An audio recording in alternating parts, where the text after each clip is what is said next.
My name is Jason Kelley. I know a lot of you. I'm the Extension Corn Agronomist, University of Arkansas. It's always a pleasure to come down here. And it's funny, you drive 350 miles and then you see the person a mile down this road from you. So, but talk a little bit about corn plant populations. What's a normal plant population?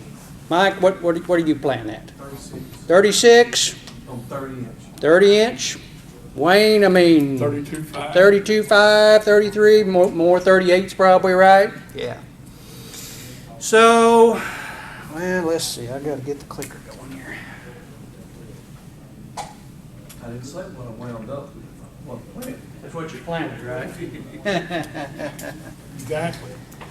So, corn populations is, and we'll talk about that here in a little bit, but our yields over time have been going up. And so what I did is went back and looked at the Arkansas, Louisiana, Mississippi corn yields from 1990 to 2018. You look at that data, it's hard to say that that's not a straight up and down line, isn't it? Pretty dramatic. And so if you really look at that, follow the trend line, 1990, 90 bushel. This past year, 180 bushels. So we've doubled the corn yields in 29 years. Roughly 3 bushel on average per year. So what's caused that? I mean, you could in go. Mississippi, it's me. Oh, I know. I thought That's it was Larson. Larson says it's him, but but I'd like to think we're better managers. I think we've got the expectation that we can grow good corn, so we're doing that. So, weather, seems like when we do everything right, we get really good weather, the yields go up. Really poor weather, that, maybe not quite as good. But, we're trying to do a lot of things right, fertility, hybrids, irrigation management. I think as managers, we're probably doing a pretty good job on a lot of that. We hear a lot about irrigation, and, sometimes that might be one we could look at. Weed management and corn, it seems like it's pretty easy. Plant population, that's something that we hear a little bit about. Do we need to go up? There's probably limitations in some degrees, right? Single 38s, it gets in there pretty thick, doesn't it? So we've done some work, really looking at what increases yield, and I'm not going to spend a lot of time on this. We had a lot of different inputs here. 4-year study here looking at plant population, 34,000 to something quite a bit higher. And, this is how much yield we got out of that. 2 bushel, 3 bushel. Well, that particular hybrid we used here is one that's not very responsive to plant population, so we'll look at that. But if you look at the big picture here, man, nothing really dramatically increased our yield. So maybe when Wayne talks, he talks about the fine details. Maybe that's where all the yield increases in the fine details. But, corn plant population is pretty critical. Back in 2007, Eric, you remember the April freeze? We had a lot of corn that, trying to decide whether to replant. And it seems like every year we've got some fields. Well, is the population enough? Do we need to replant it? One of my county agents, he had a hybrid trial that year, 2007, and he says, Jason, I got a terrible data set here. It's 100 bushels low, the high is 200. I just about didn't harvest it. I said, well, you got plant population? Yeah. So you plot that out, and it quickly shows that that data that was going to get thrown away is pretty valuable. It shows really that, man, if you're down here in an irrigated situation that, to me, it depends on every situation, 25,000 and less, there's a lot of yield that you're potentially losing. So plant population is really pretty critical. So for us, University of Arkansas, probably the Delta in general. Eric, what do you recommend? 32, 34? Most of ours is probably planted in that range for that type of goal. Yeah. So, there's lots of things to think about, but what is the optimal? And, it depends. Then we'll go through some of that here in a little bit. But our normal's 32 to 34. Somebody just asked me off the road, what should I be planting at? But then lots of other questions. You go to a lot of these meetings, you hear about yield contests. Mike, you've probably heard some of them say, what are they planting at? 45, 50, 60? Their goal is 400 bushel. Ours, hopefully we'll be there one of these days, but that's really not where we're at. But what about our normal yields? Is it irrigated or dry land? What yield potential do we really have? There's some differences between hybrids, what kind of response you're going to get. So, there's some things to think about there. Negatives, we're going to spend more money potentially, right? $300 a bag, roughly, 300. Every 1,000 seeds, that's $3.75. That's a bushel. So every bushel or every 1,000 you increase plant population, you need about a bushel to get back at current prices. Lower yields and lodging, that's also a concern here. So, all right. So really, what I want to talk about today quickly is we've done some work. Really wanted to look at what's the optimum plant population for maximum yield. And then what's the optimum plant population for maximum economic return? And they're different. Most instances, they're going to be different. And then, the questions we get every year, I'm down there at 25,000. What kind of yield potential do I have? Do I need to tear it up? Do I need to start over? What do I need to do? So quickly here, we've worked on this really about 4 years, 3 locations. All of ours have been furrow irrigated, one in southeast Arkansas, 38-inch rows. And, seems like every year, if we can't grow 200, it's something really went wrong. We've had some really good yields here. Mariana, really kind of across from Memphis, more of a moderate yield, 38-inch rows, and Newport, 30-inch rows. And, we'll look at some lower yield potentials there. So populations, 25,000, to me, more of a replant situation, all the way up to 45,000. And, like I say, we'd recommend somewhere 30, 35,000 most instances. We've looked at a lot of hybrids, and, we haven't looked at every one of these in every trial, but over this 4-year period, we've at least evaluated every one of these at least once. And, there's some in this list here you've probably grown. There's some that probably going to respond differently to plant population. The 6772 really needs a plant population, I've been told, and we'll look at that, versus the Pioneer 2089, maybe less responsive. And so we'll look at that. So try to pick out some commonly grown hybrids, and, you figure out what one does, and then next year's gone, right? So there's always something bigger and better. So I've got a list of a group of slides here, and they're really all the same, different locations and yield, and then the economic results. So I'm going to go ahead and jump off into that. A lot of my meetings, I'm at a big football field sized building almost, so hopefully this just doesn't overpower you in this small room. But a lot of these slides are set up the same way. We've got the plant population up here at the top. This is our final plant population. Got our hybrids over here on the left. And, if you go down through there, anything really stand out to you? Besides, we had some really good yields.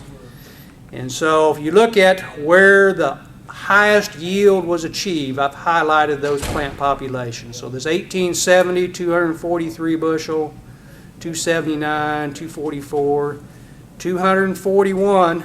Didn't have as good a yield as some of these others, but if you look at that plant population response, really going on up, isn't it? So on average here, 33, got a pretty good wide range here, 33 to 38, almost 39, but somewhere in that range there is where we maximized our yield. Now what's the guess on our economics? Probably going to be down a notch, isn't it? Yeah, and that's what it shows here. Same setup on the slide, same populations. This is our net return. Our economists, they plugged in 350. That was probably a harvest time selling price. Hopefully we can get more than that. But if you look down here, on average, we're at 33,000, whereas before we were 37, 38,000. So even though some of these really vary quite a bit, on average, 33,000. Is that the planted stand or is that the final stand? This is the final stand. So on average, Wayne, we planted probably 3 to 5% more. I mean, we got good stands. I might add, these are all planted with a production vacuum planter, so I can't get the exact, come out exactly 25,000. But so these are our final final plant populations. So that was 2018. 2017, really the same scenario. Some different hybrids, a little bit different populations. The yellow highlights really show where our yields were maximized. Some of these really didn't make a lot of difference. This 2160, if I had 2089 in here, it'd probably perform pretty similar. Really good yields at low population, maybe not as responsive as the population goes up. This Terrell 26BHR50, man, I think that was really the only instance where we had at least 200 bushel yield potential. We maximized our yields with that particular hybrid. I got a question. Yep. As you increased your population, did you adjust nitrogen any? None. Same everything, same watering, same fertilizer. Only difference we're looking at is population.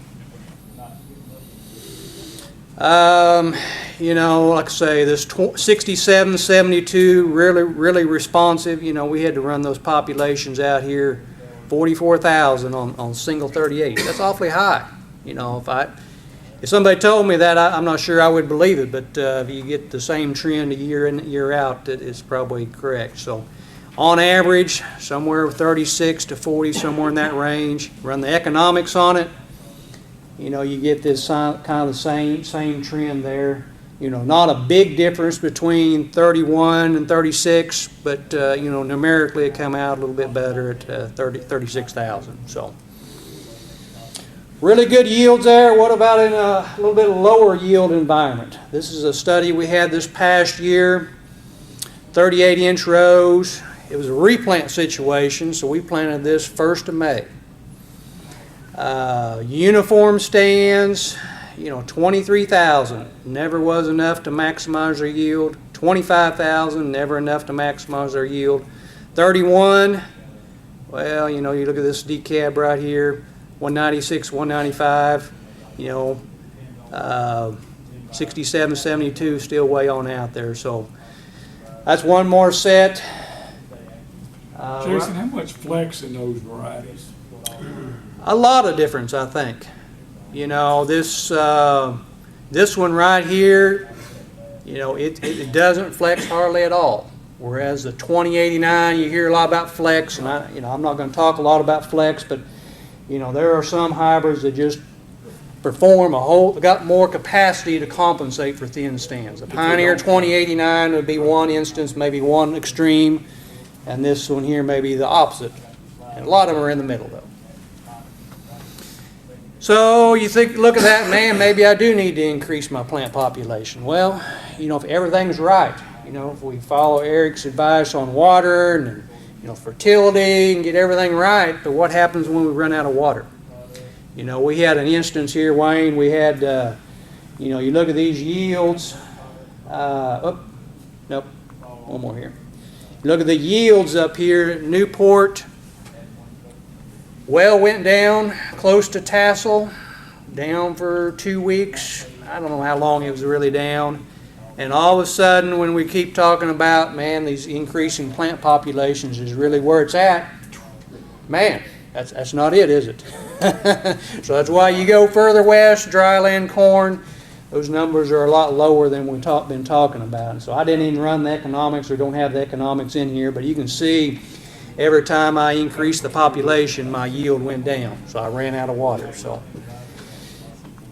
I think in summary here, best thing we can do is match our population with what our realistic expectations are. Whether that's irrigated or not, that's going to be a big difference there. What else is yield limiting? If you're growing 250 bushel corn, probably not all that many people doing that. But you can do that. Maybe that's something you need to look at. And you're growing 32,000. Maybe that's something you can look at. You're growing 150 bushel corn. Planting more seeds is probably not the thing you need to be doing. But optimum yields generally 36 to 40. But the economic return, greatest return 34,000 on average. Really probably where we are in a lot of instances. Lodging. We had one trial where we had some lodging and really one hybrid, and it didn't matter if it was at 25,000 or 40,000, it went down. It root lodged. root lodged. Just a fault of that one particular hybrid. But the lodging, can be a problem. We hadn't seen it, but to me, thinking about increasing yields, thinking about increasing plant populations, look at the big picture. What's really limiting you. If you got the fertility, the irrigation, the weeds, you can go down the list of what's limiting yields. Then maybe we start looking at plant population. So I'm going to stop there.